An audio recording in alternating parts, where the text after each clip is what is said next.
Whatever's happened in your career, it's really because of the work, because of the songs.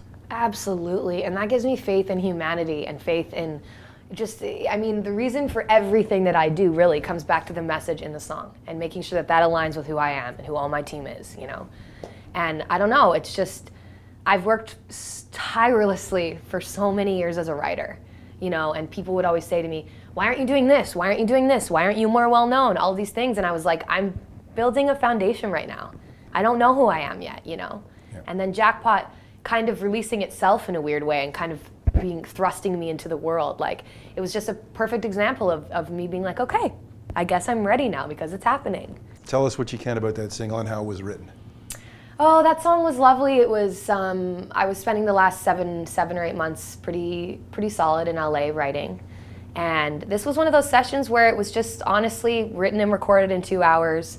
It was me and my homies, Louie and Mag, who are also signed to my publishing company. They're managed by them, and we just felt like family. I knew I could trust them. I knew I could be myself.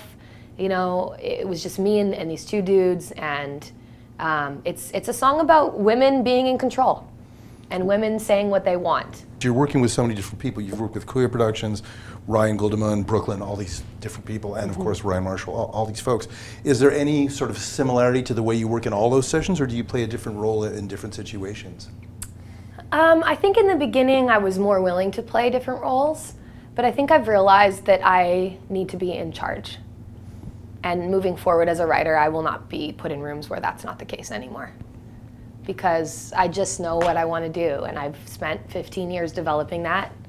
And if you want to write with me in a room, you write with me because you like what I do.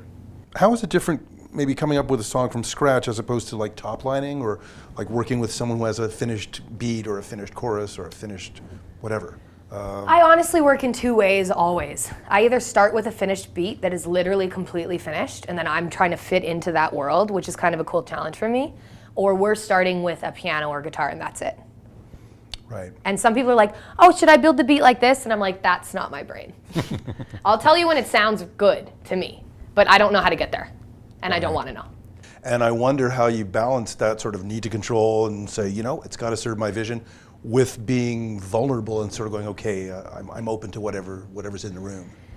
Yeah, it's something I work a lot with my therapist about. I'm not gonna lie. I hear you. She's like, you don't need to just destroy yourself every session, Jocelyn. Like, it's not totally necessary, you know? I think, and it's funny because my newest single, like, in no way was that a vulnerable session for me. In no way was I like, oh, I'm gonna go through something and really share my story. That was just like, let's just make a fun song. I don't wanna feel anything too much today. I just wanna like have a good time, you know? Right. Yeah. But when I walk into a session and I know that they are emotionally on the same level as me, and I feel safe, those are usually when the ballads are written. And when I know, okay, I'm gonna just strip my shit off and I'm just gonna do it.